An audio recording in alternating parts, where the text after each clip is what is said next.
ಓಂಕಾರಾಶ್ರಮ ಮಹಾಸಂಸ್ಥಾನಕ್ಕೆ ತಮ್ಮೆಲ್ಲರಿಗೂ ಸ್ವಾಗತ. ಈ ಒಂದು ಸಂಸ್ಥೆಯನ್ನು ನಮ್ಮ ಗುರುಗಳಾಗಿರ್ತಕ್ಕಂಥ ಬ್ರಹ್ಮಲೀನ ಸದ್ಗುರು ಶಿವಪುರಿ ಮಹಾಸ್ವಾಮೀಜಿಯವರು ಪ್ರಾರಂಭಿಸಿದ್ರು. ಈ ಸಂಸ್ಥೆಯನ್ನು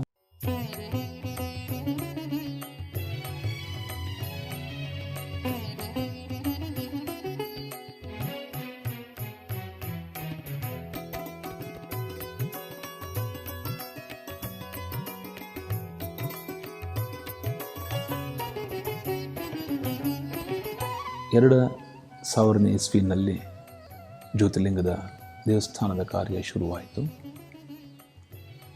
2007ರ ಹೊತ್ತಿಗೆ ನಮ್ಮ ಗುರುಗಳು ಬ್ರಹ್ಮಲೀನರಾದರು. 2011 ಫೆಬ್ರವರಿ 16ನೇ ತಾರೀಕು ಈ 12 ಜ್ಯೋತಿರ್ಲಿಂಗಗಳ ದೇವಸ್ಥಾನ ಲೋಕಾರ್ಪಣೆಯಾಯಿತು.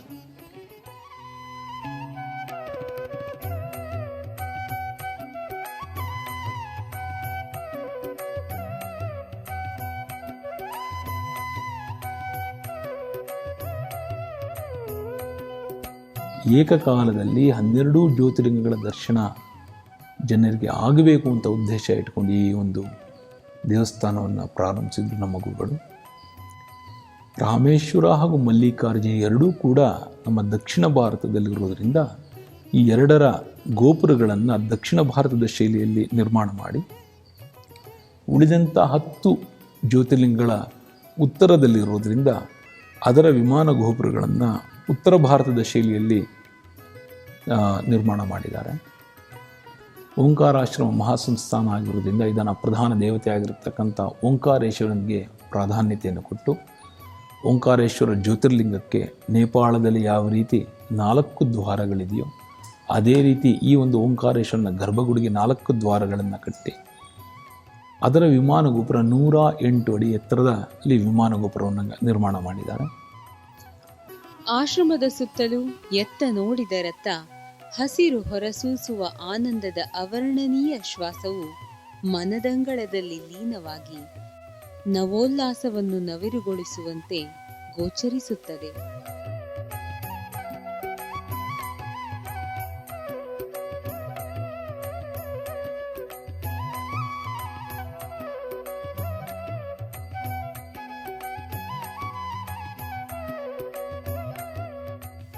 ಆಶ್ರಮದ ಹೊರಾಂಗಣದಲ್ಲಿ ಇಂತಹ ಅವರ್ಣನೀಯ ಅನುಪಮ ಆನಂದದ ಅನುಭವವನ್ನು ಅನುಭವಿಸಿ ಒಳಾಂಗಣವನ್ನು ಪ್ರವೇಶಿಸುತ್ತಿದ್ದಂತೆಯೇ ಸಮುದ್ರ ಮಥನದ ಕಾಲದಲ್ಲಿ ವಿಷಪಾನವನ್ನು ಮಾಡಿದ, ಕೈಲಾಸದ ಒಡೆಯನಾಗಿ ಗಿರೀಶನೆಂದು ಕರೆಸಿಕೊಂಡ, ಉಪಮನ್ಯುವಿಗೆ ಕ್ಷೀರ ಸಾಗರದ ಅಧಿಪತ್ಯವನ್ನು ಕೊಟ್ಟ, ಅರ್ಜುನನಿಗೆ ಇಂದ್ರಪರ್ವದಲ್ಲಿ ಪಾಶುಪತಾಸ್ತ್ರವನ್ನಿತ್ತ, ಕೋಳೂರ ಕೊಡಗೂಸಿನ ಮುಗ್ಧ ಭಕ್ತಿಗೆ ಮೆಚ್ಚಿ ಹಾಲು ಕುಡಿದ, ತ್ರಿಪುರಗಳನ್ನು ಜಯಿಸಿದ, ಬ್ರಹ್ಮ ಶಿರವನ್ನು ಛೇದಿಸಿ ಭಿಕ್ಷಾಟನ ಲೀಲೆಗಳನ್ನು ಪ್ರದರ್ಶಿಸಿದ ಶಿವನ ದರ್ಶನವಾಗುತ್ತದೆ.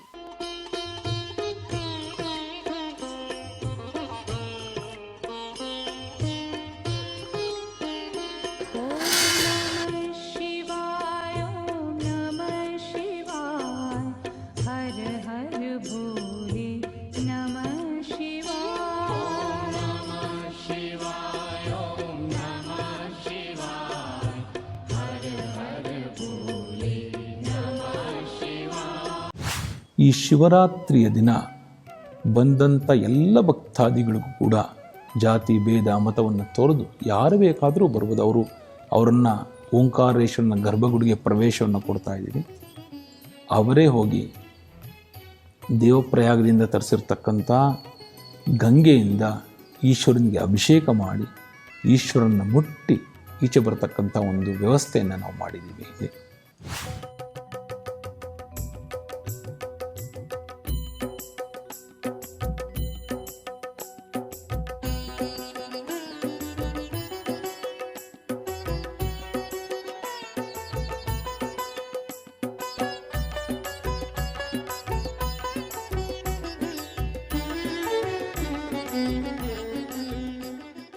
ಇದಿಷ್ಟೇ ಅಲ್ಲದೆ ಭಾರತದಲ್ಲೇ ದೊಡ್ಡದಾದ ಪ್ರಶಾಂತ ನಿರ್ಮಲ ನಿಷ್ಕಲ್ಮಶ ಪರಿಶುದ್ಧ ಸ್ಫಟಿಕೇಶ್ವರನ ದರ್ಶನವಾಗುತ್ತದೆ.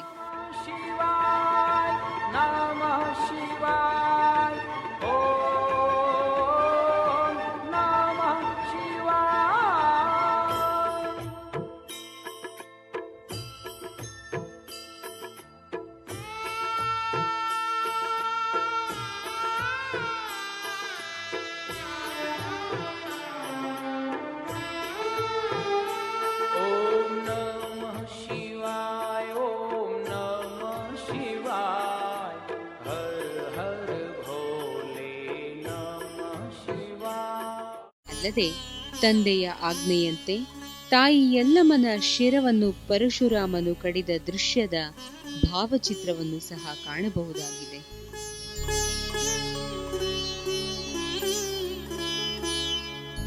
ಇದಿಷ್ಟೇ ಅಲ್ಲದೆ ನಾವು 12 ಜ್ಯೋತಿರ್ಲಿಂಗವನ್ನು ಕೂಡ ದರ್ಶಿಸಲು ಬೇರೆಲ್ಲೂ ಹೋಗಬೇಕಾಗಿಲ್ಲ. ಇಲ್ಲಿ ಕಾಶಿಯಿಂದ 1,00,000 ಸ್ಫಟಿಕದ ಶಿಲೆಯನ್ನು ತಂದಿದ್ದು ಅದರ ದರ್ಶನವನ್ನು ಪಡೆದರೆ ಸಾಕು, ಆ 12 ಜ್ಯೋತಿರ್ಲಿಂಗಗಳನ್ನು ದರ್ಶಿಸಿದಷ್ಟು ಪುಣ್ಯ ಲಭಿಸುತ್ತದೆ.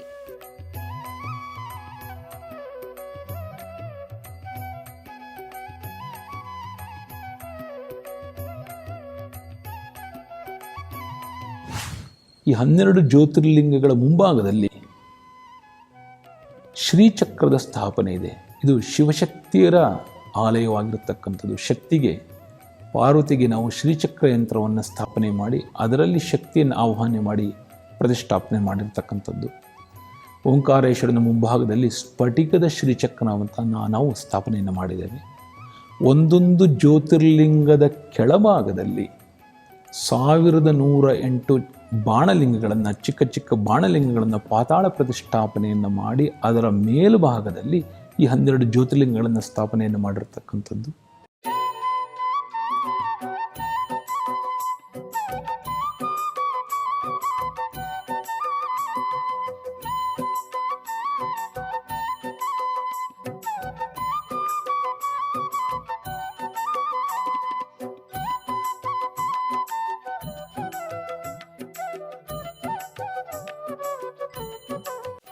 ಇದಿಷ್ಟೇ ಅಲ್ಲದೆ ಇಲ್ಲಿ ಓಂಕಾರಾಶ್ರಮದ ಕ್ಷೇತ್ರಾಭಿಮಾನ ದೇವಿಯಾದ ಶ್ರೀ ವನದುರ್ಗ ದೇವಿಯ ದರ್ಶನವಾಗುತ್ತದೆ.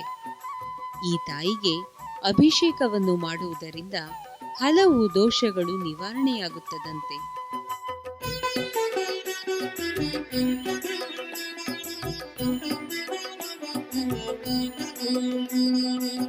ಅಲ್ಲದೆ ಇಲ್ಲಿ ಕರ್ಪೂರವನ್ನು ಹಚ್ಚಿ ಆ ತಾಯಿಯನ್ನು ಮನದಲ್ಲಿ ನೆನೆದರೆ ಎಲ್ಲ ಕಷ್ಟಗಳು ಕಳೆಯುತ್ತವಂತೆ.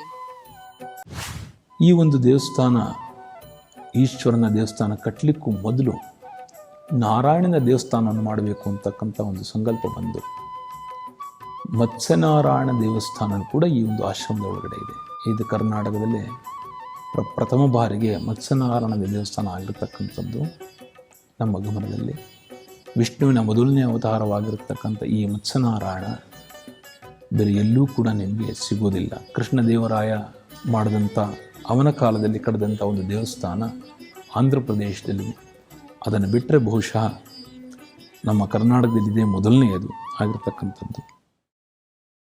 ಶ್ರೀನಿವಾಸ ಗೋವಿಂದ, ಶ್ರೀ ವೆಂಕಟೇಶ ಗೋವಿಂದ, ಭಕ್ತವತ್ಸಲ ಗೋವಿಂದ, ಭಾಗವತ ಪ್ರಿಯ ಗೋವಿಂದ, ಗೋವಿಂದ ಹರಿ ಗೋವಿಂದ, ವೆಂಕಟರಮಣ ಗೋವಿಂದ, ಗೋವಿಂದ ಹರಿ ಗೋವಿಂದ, ವೆಂಕಟರಮಣ ಗೋವಿಂದ, ನಿತ್ಯ ನಿರ್ಮಲ ಗೋವಿಂದ, ನೀಲಮೇಘ ಶ್ಯಾಮ ಗೋವಿಂದ, ಪುರಾಣ ಪುರುಷ ಗೋವಿಂದ, ಪುಂಡರಿಕಾಕ್ಷ ಗೋವಿಂದ, ಗೋವಿಂದ ಹರಿ ಗೋವಿಂದ, ವೆಂಕಟರಮಣ ಗೋವಿಂದ, ಗೋವಿಂದ ಹರಿ ಗೋವಿಂದ, ವೆಂಕಟರಮಣ ಗೋವಿಂದ.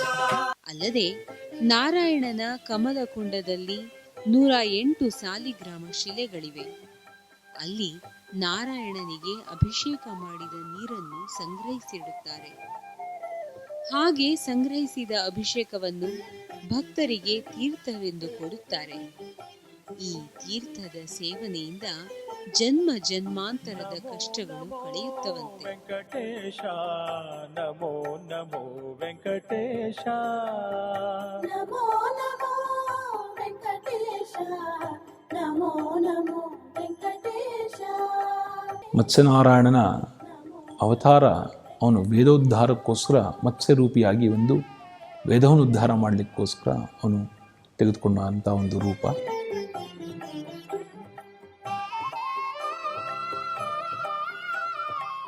ಈ ಮತ್ಸ್ಯನಾರಾಯಣನಿಗೆ ಯಾರು ಪೂಜೆಯನ್ನು ಮಾಡ್ತಾರೆ, ಹರಕೆಯನ್ನು ಕಟ್ಕೋತಾರೆ, ಅವರ ಮನೆಗಳಲ್ಲಿ ಇರತಕ್ಕಂಥ ವಾಸುದೋಷ ನಿವಾರಣೆ ಆಗುತ್ತೆ ಅಂತಕ್ಕಂಥದ್ದು ಪುರಾಣಗಳಲ್ಲಿ ಆಧಾರವಿದೆ. ಹಲವಾರು ಜನ ಬಂದು ಇಲ್ಲಿ ಮತ್ಸ್ಯಯಂತ್ರವನ್ನು ಕೂಡ ಬಂದು ತೆಗೆದುಕೊಂಡು ಹೋಗ್ತಾ ಇದ್ದಾರೆ, ಬಹಳಷ್ಟು ಜನ. ಛಲದಲ್ಲಿ ಬೇಕೆಂದು ಮಾಡಿದೆ ನೆಲೆವಾಸ. ನಮೋ ನಮೋ ವೆಂಕಟೇಶ, ನಮೋ ನಮೋ ವೆಂಕಟೇಶ. ಈ ಮತ್ಸ್ಯಯಂತ್ರವು ತಗೊಂಡೋಗಿ ಮನೆಯಲ್ಲಿ ಪೂಜೆ ಮಾಡಿದರೆ ವಾಸ್ತುದೋಷ ಏನಿದ್ರೂ ಸಂಪೂರ್ಣ ಪರಿಹಾರ ಆಗುತ್ತದೆ. ಈ ಯಂತ್ರವು ಇದೇ ಥರ ನೀರಲ್ಲಿ ಹಾಕಿ ಇಡಬೇಕು. ಅಲ್ಲದೆ ಇಲ್ಲಿ ಮತ್ಸ್ಯ ಯಂತ್ರವಿದ್ದು ಅದನ್ನು ತೆಗೆದುಕೊಂಡು ಹೋಗಿ ಮನೆಯಲ್ಲಿ ಪೂಜಿಸಿದರೆ ವಾಸ್ತುದೋಷ ನಿವಾರಣೆಯಾಗಿ ಮನೆಯ ಎಲ್ಲಾ ಸಮಸ್ಯೆಗಳು ಕಳೆದು ನೆಮ್ಮದಿ ದೊರೆಯುತ್ತದಂತೆ. ವಿಲಾಸ ಓದದೆ ಕ್ರೀಡಿಸುವ ವಿಲಾಸ. ಭಗವಂತನನ್ನು ತೋರಿಸುವ ಏಕೈಕ ವ್ಯಕ್ತಿಯೇ ಗುರುವಾಗಿದ್ದಾನೆ. ಸೊನ್ನೆಯಾದ ನನಗೆ ಎಲ್ಲಿ ಬೆಲೆ ಇದೆ? ಗುರುವೇ ಅಂಕೆಯಾಗಿ ನೀನು ನನ್ನ ಹಿಂದೆ ನಿಂತರೆ ಮಾತ್ರ ಬೆಲೆ ಬರುತ್ತದೆ ಎಂದು ಸ್ವಾಮಿಗಳು ಗುರುವಿನ ಮಹತ್ವವನ್ನು ಸಾರುತ್ತಾರೆ. ಅಂತೆಯೇ ಸಕಲ ಜೀವರಾಶಿಗಳಿಗೆ ಒಳಿತಾಗಲಿ ಎಂದು ಆಶಿಸುತ್ತೇವೆ. ಶುಭವಾಗಲಿ. ನಮಸ್ಕಾರ.